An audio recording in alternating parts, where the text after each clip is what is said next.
Loneliness can feel very heavy. It can feel like a long, starless night that stretches on without end.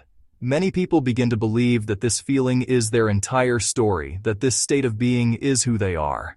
This very idea can make the weight of it even harder to bear. But what if we saw loneliness differently? What if we understood it not as a permanent state, but as a season? Seasons always change. The cold of winter eventually gives way to the warmth of spring. When we begin to frame loneliness as a season, we give ourselves the gift of hope. We make space for change to enter our lives. A season is simply a period of time. It has a beginning and it has an end. It brings with it a certain kind of weather, a particular mood, a unique set of challenges. The season of loneliness has its own distinct weather patterns. Some days are like a dense fog, where everything feels confusing and unclear. You might struggle to remember what it felt like to be happy connected. Other days might feel like a constant cold rain, a persistent sadness that soaks through everything. On these days, it is hard to find the energy to do much of anything at all. Understanding this emotional weather helps us prepare. We can learn to carry an umbrella for the rainy days, comforting movie favorite book. We learn not to fight the weather, but to navigate it with care. This season is not a sign that something is wrong with you. It is a signal that a fundamental human need is not being met. We are wired for connection, belonging. When that connection is frayed or lost, our internal system sends out an alarm. Loneliness is that alarm. It is not a personal failure character flaw. It is a painful but useful message from our own hearts, telling us that we need to seek warmth, shelter. Listening to this signal without judgment is the first step toward finding our way through the cold. It is an invitation to look inward and ask what we truly need right now. It is also important to recognize how loneliness can distort our thinking. It can act like a magnifying glass for negative thoughts, making them seem much larger and more powerful than they really are. It might whisper that no one cares. You are unlovable. These are the tricks of a lonely mind. They are not facts. They are stories that the season of loneliness tells to keep itself going. Learning to question these thoughts is a crucial skill. You can gently challenge them by asking, "Is that really true?" This simple question can create a small crack of light in the darkness. Remember that this season, like all seasons, will eventually end. It is a difficult truth to hold on to when you are in the middle of it, but it is a truth nonetheless. The earth does not stay frozen forever, and the heart does not stay lonely forever. Change is the one constant in nature and in our own lives. Holding on to this knowledge can be a lifeline. It does not erase the pain of the present moment, but it can provide a small, steady flame of hope in the dark. This season is temporary. It is a passage, not a destination. In a season of profound loneliness, the thought of making big changes can feel completely overwhelming. The idea of going to a large party, starting a major new hobby, can be paralyzing. The secret is to focus on small, manageable steps. Tiny actions are easier to start and easier to sustain. Commit to taking just one small step each and every day. Step 1. Reach out with a single, simple message. Say hello to an old friend you haven't spoken to in a while. Send a brief text to a neighbor just to check in. Ask someone, "How are you doing?" A quick, low-pressure note can lead to a small, pleasant conversation. These small talks are the seeds from which deeper connections can grow. Step 2. Create a small, comforting routine. Make a short morning walk a consistent habit, a moment to breathe fresh air before the day begins. Drink a cup of tea at the same time each afternoon. Create a quiet ritual just for you. Write a single line in a notebook every night. Predictable rhythm makes long hours feel safer and more manageable. Step 3. Find one kind of company that fits your energy. Not all social interaction is created equal. Quiet companionship, sitting with a trusted friend, no need to talk. Shared activities, focus on a task rather than conversation. Join a book club. Join a gardening group. Join a walking club. Look for groups in libraries, community centers, parks, or online. Shared tasks create low-pressure opportunities to bond. True bonds often grow when we do things together, side by side. Step 4. Bring the gentle presence of nature into your life. Even a small time in nature can be remarkably healing. Take a short, quiet walk in a nearby park. Watch birds at a feeder. Observe clouds drifting across the sky. If getting outside is hard, bring nature indoors. Plant a small pot of herbs on a sunny windowsill. The steady rhythm of a daily routine acts as an anchor in the stormy sea of loneliness.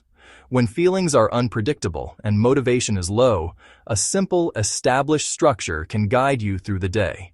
It does not need to be complicated or demanding. The simple act of making your bed each morning can be the first small victory of the day. Eating your meals at roughly the same time provides a sense of order. These small, repeated actions send a message to your brain and body that there is predictability and safety in your world. This foundation of stability makes it easier to face the emotional challenges that the day might bring. Nature offers a unique form of companionship that asks nothing in return. It is a silent witness to our struggles and a constant source of quiet wisdom. When you feel isolated from the human world, the natural world is always there. The feeling of the sun on your skin, the sound of wind in the trees, the sight of a determined flower pushing through concrete. These experiences remind us that we are part of something much larger than our own immediate pain. Nature operates on its own timeline, unhurried and persistent, teaching us the value of patience and the certainty of cycles. Combining routine and nature can be especially powerful. You could decide to watch the sunrise from your window every morning, a ritual that connects you to the daily return of the light. You could take a 10-minute walk around your block every evening after dinner, noticing the small changes in the trees and gardens as the weeks pass. This practice not only provides gentle physical activity, but also helps to mark the passage of time in a hopeful way. It shows you, day by day, that things are indeed changing. The world is not static, and neither is your season of loneliness. Even on days when you feel you can do very little, these small anchors can make a significant difference. If you are too tired for a walk, simply sit by a window for a few minutes. If a full routine feels like too much, just focus on one small familiar task, like making a cup of coffee. The goal is not to be perfectly productive or to force yourself into feeling better. The goal is to provide yourself with small moments of stability and connection to the world outside your own thoughts. These moments are like small stones placed one by one, building a steady path forward. Step 5 is about gently engaging your mind by learning something new. The act of learning gives your brain a fresh, constructive focus. It pulls attention away from looping thoughts of loneliness. It can be simple and accessible. Try a new recipe from a cookbook. Try a recipe you found on a food blog. Use a free app to learn a few words in another language. Watch a short documentary. Watch a tutorial video about something that sparks your curiosity. When we are actively learning, we often meet other people who are learning too. New friendships can slowly grow from shared practice and encouragement. Step 6. Be kind in the way you talk to yourself. Loneliness can come with a harsh, critical inner voice. That voice often uses absolute words like forever or like never. It might say, "You will be alone forever," or "You will never make new friends." Replace those powerful words with softer words like "for now" or "sometimes." Rephrase the thought, "I am feeling lonely right now." Then gently add, "This feeling will change." Step 7. Have the courage to ask for help when you truly need it.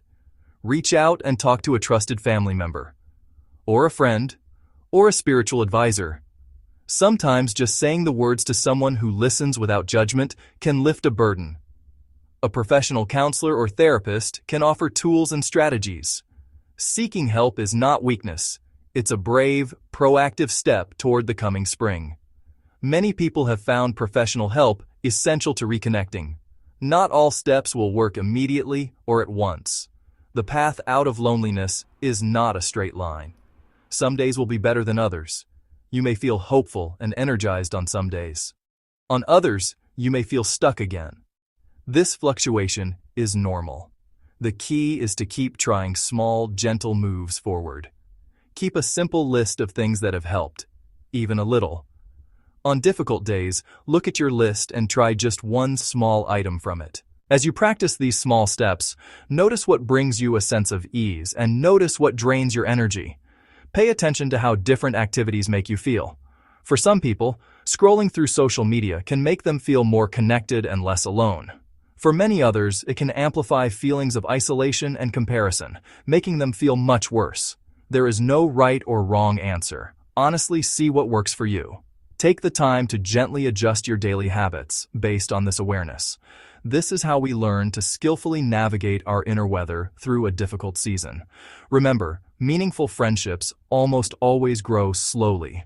The strong, trusting relationships we admire did not spring up overnight. Many of the most powerful friendships started with small, sometimes even awkward, beginnings. A single shared laugh over something silly, a small favor offered and accepted, a moment of shared struggle and vulnerability. You must give new connections the time they need to develop. You must give yourself the time to let trust grow at its own natural pace. Rushing this process can create pressure that stifles a budding connection before it has a chance to bloom. It is also essential to remember to celebrate your small wins. Acknowledge and honor your efforts, no matter how minor they may seem. You sent that one text message. You took that 10-minute walk today. You said a simple hello to a neighbor in the hallway. Each of these small steps is like a bud forming on a branch in the cold earth. It may not look like much, but it is a sign of life and potential. Each small win is tangible evidence that change is not only possible, but is already happening. Acknowledging these victories builds momentum and reinforces your belief in your own capacity to move forward. If your season of loneliness is following a significant loss, be especially gentle with your grief. Grief has its own unique rhythm and its own timeline. It may take much longer to move through than you or others expect. But grief, like loneliness, also changes over time. With care and patience, the sharp pain can soften into a warm and cherished memory. Grief can become a profound teacher, showing us what truly mattered and what we deeply loved. Allow yourself time and simple rituals to remember. You might light a candle, keep a favorite photo nearby, or simply speak the person's name out loud. As the season of loneliness begins to shift, you will start to notice small but significant signs of change. They may be subtle at first, like the first crocuses pushing through the snow. You may find yourself laughing more easily at a television show. You might feel a small spark of willingness to accept an invitation you would have previously declined. You may find yourself making a plan for the future, even a small one. You might suddenly have the desire to call an old friend just to chat. These are the unmistakable signs of spring arriving in your heart. They may come slowly and quietly, but they are real, and they are to be trusted. The seasons of our lives teach us invaluable lessons. They teach us the quiet strength of patience. They teach us the deep resilience that is hidden within us. Most of all, they teach us the enduring power of hope. If you continue to take small, kind steps each and every day, you are building yourself a pathway out of this difficult season. You do not have to rush the process. You do not have to force a quick or dramatic fix.